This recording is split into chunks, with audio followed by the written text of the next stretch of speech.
Overdrive, today we get you a closer look at BMW's first electric SUV. We road test the Lexus ES300h and ride the new Hero Xpulse 200 4V.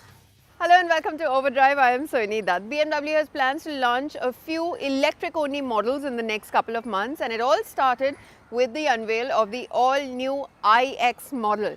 But has all the details.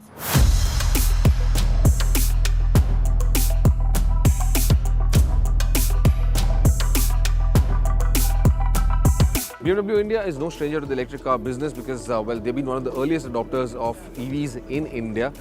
Keep in mind, they've had the i3, the i8, and now they've brought in the iX. They're rather bringing in the iX. This will be launched very shortly. Price announcements will happen. But we're getting a first look at the iX and what it has to offer. This is BMW's first electric SUV. And if you look at the nomenclature, you'll notice for the first time, BMW does not have a number anywhere in there.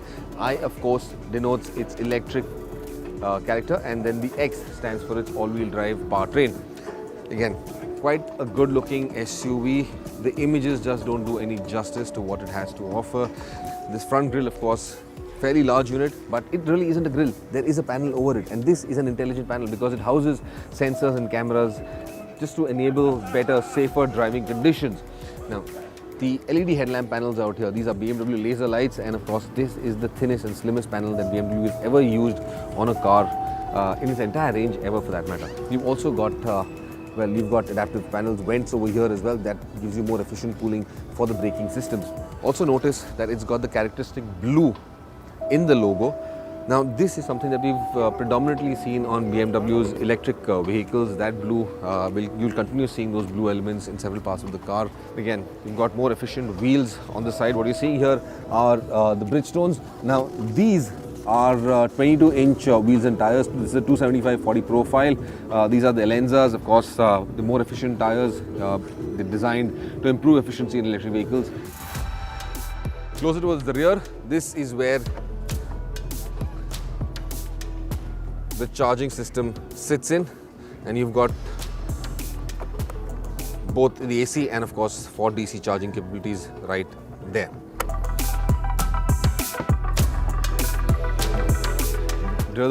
Further to the rear, again LED light signatures on there, again very slim tail lamps, and of course the BMW logo here. Now this is the interesting part because this is something that we've never really seen. There's a rear camera, and this logo, of course, inside this logo is a washer unit that will clean up the cameras. This is not something that we've seen in any car, even in the luxury segment. You don't really get to see this. And that's the boot. Now here's the interesting part. BMW has extensively used recycled materials and of course lightweight materials. What you can see here are CRPF carbon fiber reinforced panels, plastics, light aluminium, high strength steels, all of it in an effort to make this car lighter and therefore more efficient. Now, the boot area, fairly large, and this is the other interesting part. What you'd observe over here are lamps. This illumination essentially indicates even if the boot is open on a dark night, you would still have illumination so that people coming up from behind you can still see the car.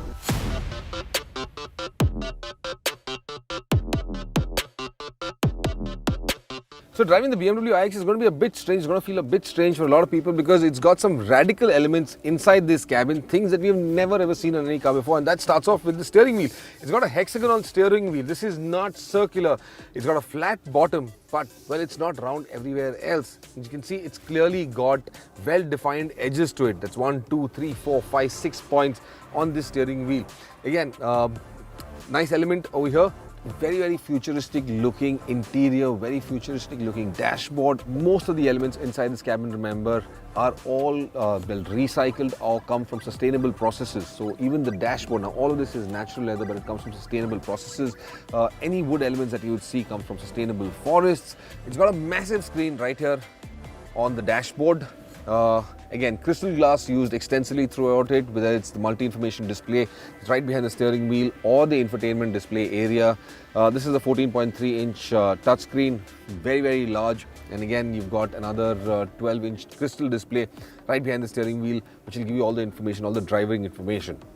There are other elements over here on the console, on this control panel over here. Now they enable you to select between navigation, telephone, media, the regular stuff that you would be associated or you would be familiar with in any BMW vehicle.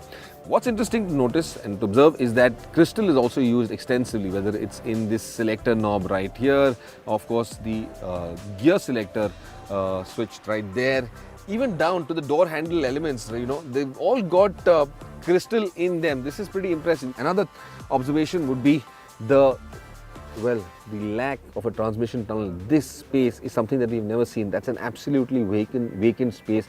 Almost gives it an MPV-like feel for that matter, but then you just don't have a transmission tunnel.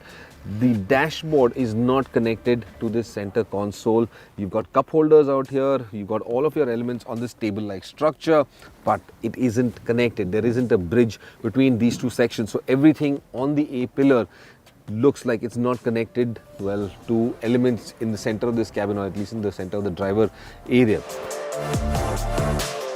The floor pan essentially is where the battery module stays. Now this is a 73 kilowatt hour battery, and the 10 modules that sit in the floor, you've got effectively 5 people who could sit inside here very comfortably. Now minimalistic everywhere, quite a Spartan cabin. A lot of those controls have been shifted to the touchscreen right here. In the BMW iX, you additionally get the heads-up display, which will show you a lot of features. And then, of course, there's connected technology which enables you to, talk to the system and activate various functions just by speaking to it. All in all, quite an interesting looking cabin, something that we haven't seen in this segment ever before. Now, all that's left is for us to drive this car. But in the meantime, let me just show you what's under the hood. So this is effectively the iX xDrive 40. What the 40 essentially has is a 76.6 kilowatt hour battery pack. That gives you a WLTP range of about 425 kilometers. Real world cycles, I'd expect somewhere about 350, 375, maybe a little more than that, depending on your driving condition, your driving styles as well. Now, you've got about 326 horsepower and 630 Newton meters of max torque coming out from that motor. And that is capable of propelling the car to 100 kilometers per hour in 6.1 seconds, which is proper sports car territory. So it's pretty fast, but that's by nature. All electrics, that's where they exist. Now, it's also got an all-wheel drive powertrain. So there you have it. This is BMW's iX. We're keenly waiting to see what the pricing is like. I expect it to be pretty premium, but then of course it's got the kind of materials, it's got the kind of character that you'd want in that premium segment. Well, I'm lucky enough that I'll get to drive it. Maybe not all of y'all, but fingers crossed, we do get to drive it pretty soon. We'll take a very quick break here on the show. Coming up on the other side, we'll tell you more about a fuel-efficient Lexus car. Welcome back, you're watching Overdrive. A 1.7-ton executive luxury sedan that returns 22.3 kilometers to the litre and rivals cars like the Mercedes-Benz E-Class, the BMW 5 Series, the Audi A6, the Jaguar XF and even the Volvo S90. How does the Lexus E300h deliver this kind of magic in terms of efficiency? It's time to find out. Electric vehicles have taken over the news cycle, especially when it comes to car reviews. But there's one class of car, the good old hybrid, that's been forgotten about. And you could say that it actually combines the best of both worlds. You get good old eco-friendly running on electricity alone, but you get the range that a petrol or diesel engine offers. And this Lexus ES300h has been updated to make it a little more relevant. Now, the updates might not be massive, but the current climate literally is.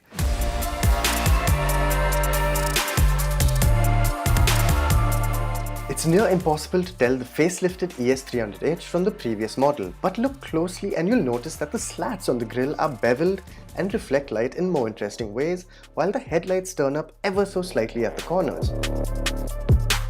The 18-inch wheels have alternate polished spokes, though the previous car's hyper silver finish really was something to look at.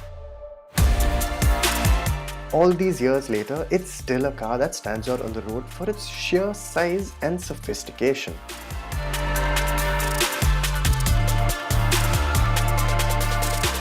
Now, while the cabin of the ES300h was a lovely place to be back when it was launched in 2018, in 2021, it feels its age. It feels a little dated.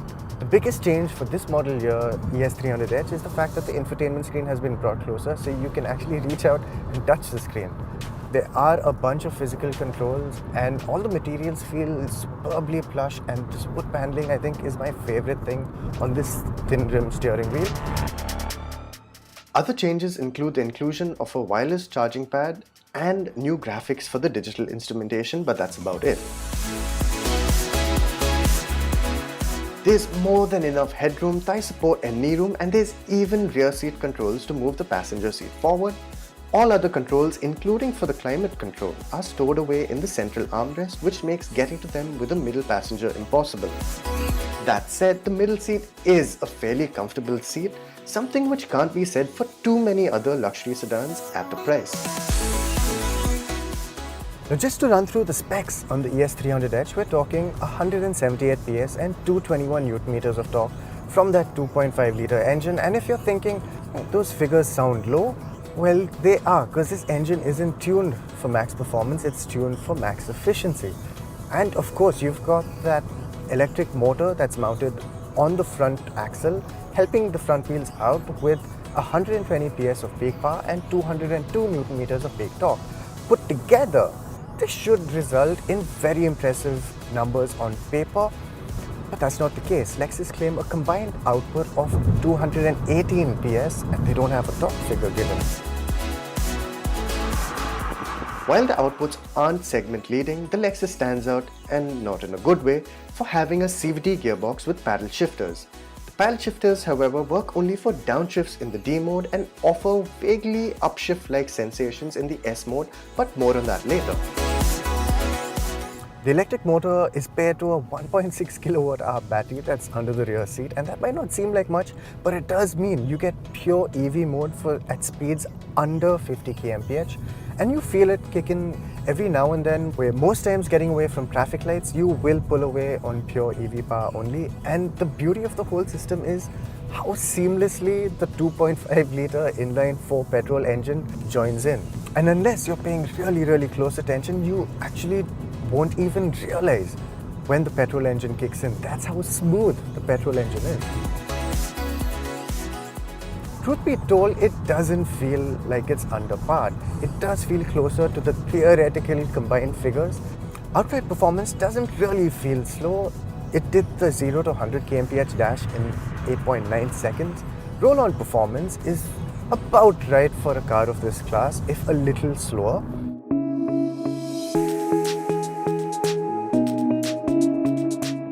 In our testing, the Lexus returned a stupendous 19 kmpl in the city and an even more surprising 20 kmpl out on the highway at speeds between 90 to 110 kmph. We were so surprised the car matched its claims, we repeated the test and we got similar results. Considering the ES300H rides on steel springs, the ride quality is actually a level beyond what you would imagine it to be. The suspension setup is very comfortable and takes care of most of the worst that our roads can throw at it. Ultimately, what the Lexus brings to the table is a supremely comfortable and relaxed driving experience, and a lot of tech that's packed under the hood, which is where it matters, not necessarily in the cabin. And if that's something that appeals to you, then the ES300H just might be the luxury sedan that you're looking for. We'll take a very quick break here on the show, come right back, because on the other side we tell you all about the new Hero XPulse 200 4V. Welcome back, you're watching Overdrive. Just a couple of months ago, Hero launched its first ever 4-valve motorcycle, the XPulse 200 4V. Chris got a chance to take this motorcycle out for a spin to let the potential customers know what these changes mean.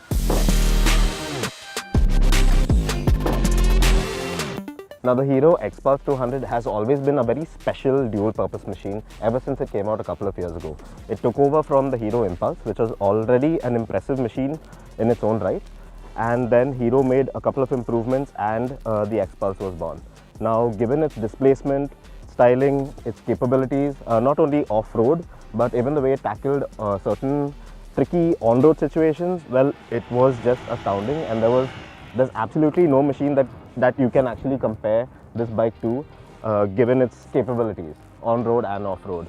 Now, if there was anything the bike was lacking, it would have to be refinement. Now, Hero have been at it again this year, and have made a couple of changes to the machine to rectify those shortcomings. Now this is the new Hero Xpulse 4V.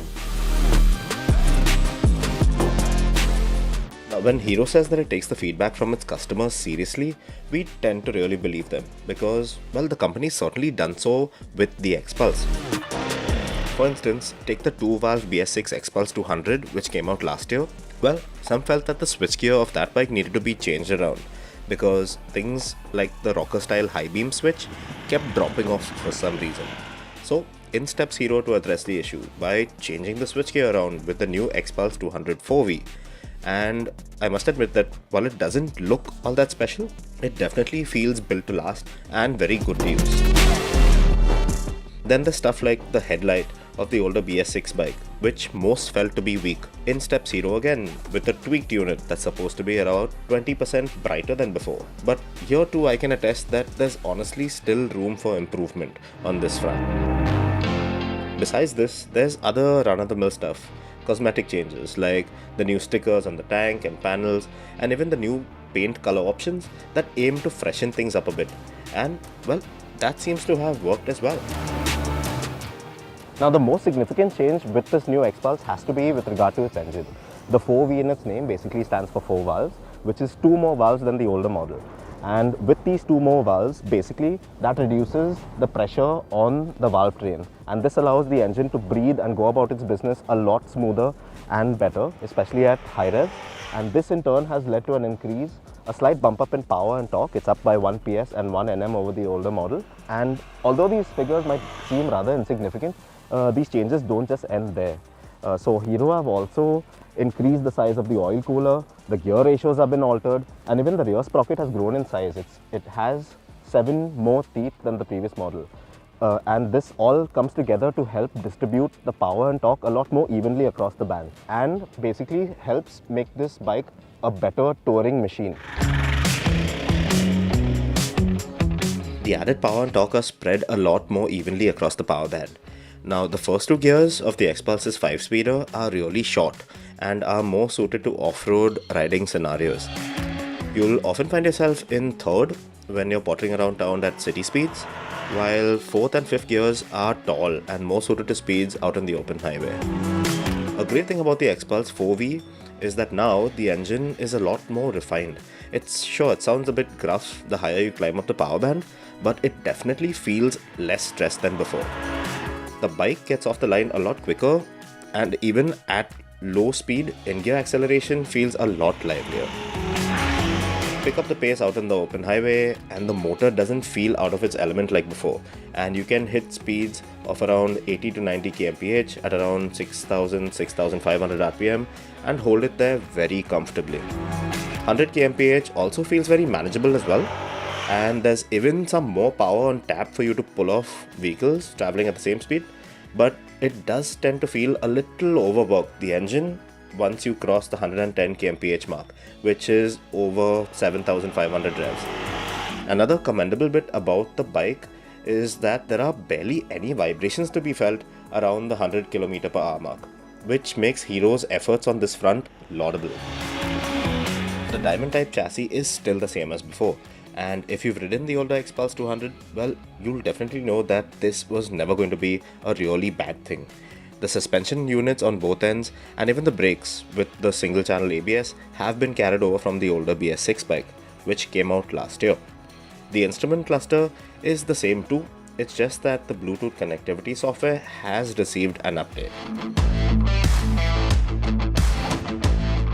Off the road, the Xpulse remains just an impressive and capable machine as it was before. It's still got that remarkable go-anywhere attitude, it's light and easy to maneuver, and most importantly, it's a lot of fun to ride. Now, the suspension units are meant to tackle the rough stuff off-road, but as we all know how out here in India, our road conditions can often test the limits of any and all suspension units. Now, it's a bike that really makes a lot of sense in a country like ours because it's just so good at ironing out all the rough stuff on the road. Whether you're hitting bumps on purpose or not, this bike is just so forgiving, it's brilliant.